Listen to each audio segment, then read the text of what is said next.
इस वीडियो में हम कंस्ट्रक्टर के बारे में पढ़ेंगे। तो सबसे पहले हम क्लास बना देते हैं, फिर उसके बाद कंस्ट्रक्टर के बारे में बताता हूँ। सेम वही क्लास हम बना देते हैं, स्टूडेंट पब्लिक। यहाँ पे मैं इंटीजर ले लूँगा रोल नंबर, स्ट्रिंग ले लूँगा नेम, और फिर उसके बाद हमारे पास एक फंक्शन था प्रिंट डिटेल्स।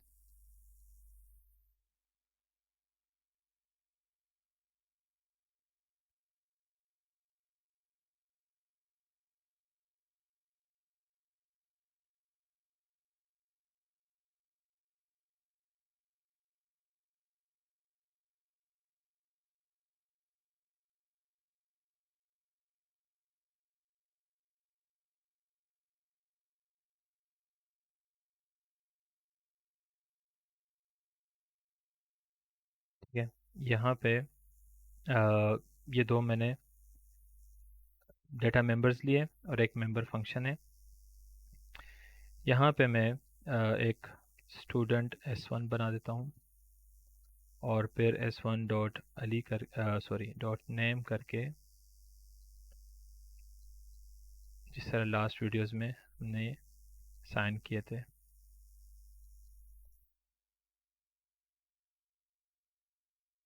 और फिर S1 के साथ प्रिंट डिटेल्स भी कॉल करते हैं। ठीक है, अच्छा, एक और बना देते हैं, student S2 S2 dot name Aslam S2 dot roll number 22। फिर S2 डॉट हम कर देते हैं प्रिंट डिटेल्स। इसको एक दफ़ा हम एग्जीक्यूट कर लेते हैं। ठीक है, हमारे पास आ गया। अच्छा, अब हम आते हैं कंस्ट्रक्टर्स के बारे में। तो बेसिकली कंस्ट्रक्टर्स जो होते हैं, ये हमारे पास एक स्पेशल फंक्शन होता है। जिस तरह ये एक फंक्शन है क्लास के अंदर, इसी तरह कंस्ट्रक्टर भी एक फंक्शन होता है क्लास के अंदर। इसमें दो तीन चीज़ें जो है इसकी यूनिक है। सबसे पहले जो कंस्ट्रक्टर है, उसमें जो इसका नेम होता है वो सेम नेम एज क्लास सबसे पहले। इसके अलावा जो इम्पोर्टेंट बात है वो ये है कि वो नो रिटर्न डेटा या नो रिटर्न टाइप कर लेते हैं। ठीक है, और इसकी एक और स्पेशलिटी है, वो ये है कि ये automatically called when object is created. जब भी हम ऑब्जेक्ट बनाएंगे, ठीक है, उसी टाइम ये कॉल हो जाएगा। ठीक है, और उस फंक्शन के अंदर हम डिफरेंट चीज़ें कर सकते हैं। अब इसको बनाएंगे कैसे कंस्ट्रक्टर, तो सबसे पहले ये है कि नो रिटर्न टाइप। जिस तरह हम फंक्शन बनाते हैं तो सबसे पहले हम रिटर्न टाइप लिखते हैं, जिस तरह ये वॉइड है, तो यहाँ पे हम कुछ भी नहीं लिखेंगे। तो ये रिटर्न टाइप का तो मसला ख़त्म हो गया। हम वो नहीं लिखेंगे कंस्ट्रक्टर के केस में। इसी तरह सेम नेम एज क्लास, तो अब हमारे पास जो क्लास है वो है स्टूडेंट। तो एग्जैक्टली हम यहाँ पे ये इस तरह लिख लेंगे। ठीक है, और फंक्शन में जिस तरह हम दो राउंड ब्रैकेट्स डालते हैं वो डाल देंगे, और दो कर्ली ब्रैकेट्स यहाँ से शुरू करके ख़त्म कर देंगे। अब ये आपका एक कंस्ट्रक्टर बन गया। ठीक है, अब अगर हम यहाँ पे देखें तो जैसे ही हम मेन में आते हैं और लाइन नंबर 25 यानी ये वाली लाइन जो है, जैसे ही ये एग्जीक्यूट कर लेता है तो ये वाला फंक्शन ऑटोमेटिकली कॉल हो जाता है। अब अगर हम इसको एग्जीक्यूट कर भी लेते हैं तो चूंकि हमारे फंक्शन में कुछ हो नहीं रहा कंस्ट्रक्टर में, तो हमें यहाँ पे कोई डिफरेंस नज़र नहीं आ रहा। ठीक है, तो हम एक काम कर लेते हैं, हम कुछ इस कंस्ट्रक्टर के अंदर हम कुछ वैल्यूज सेट कर लेते हैं। फॉर एग्जांपल हम सेट कर लेते हैं रोल नंबर, कि जैसे ही आपका ऑब्जेक्ट बनेगा तो रोल नंबर 0 सेट हो जाएगा, और नेम हम लेट सपोज कर लेंगे कि नॉट सेट।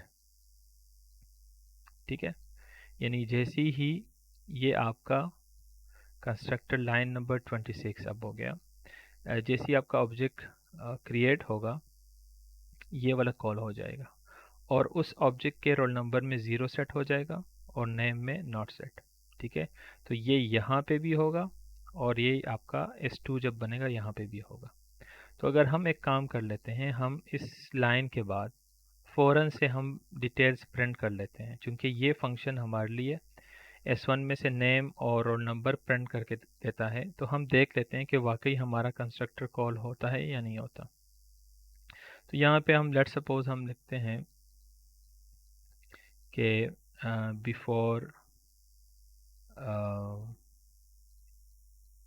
Setting details. ठीक है, और हम यहाँ पे एंटर करते हैं, यानी बिफोर सेटिंग डिटेल्स, यानी ये वाली डिटेल्स मैं यहाँ पे सेट कर रहा हूँ। इससे पहले मैं देखना चाहता हूँ कि नेम और रोल नंबर में क्या पड़ा हुआ है। और इसी तरह जब हम कर लेते हैं, डिटेल्स सेट कर लेते हैं, ठीक है, उसके बाद हम देखेंगे कि आफ्टर में क्या होगा, यानी जब ये हम सेट कर लेते हैं और फिर हम प्रिंट कॉल करते हैं तब क्या होगा। ठीक है, तो अब हम जस्ट S1 के लिए देख रहे हैं, तो इसको हम एग्जीक्यूट कर लेते हैं। अब देखिए यहाँ पे बिफोर, यानी जैसे ही आपका ऑब्जेक्ट बन गया तो नेम में नॉट सेट आया है और रोल नंबर में 0। फिर उसके बाद हमने यहाँ पे लाइन नंबर 30 और लाइन नंबर 30 और 31 पे हमने नेम भी सेट कर दिया और रोल नंबर भी। तो उसके बाद जब हमने प्रिंट डिटेल्स किया तो उसने हमें ये नेम दिखा दिए कि अब नेम में अली आ चुका है और रोल नंबर में 20 आ चुका है।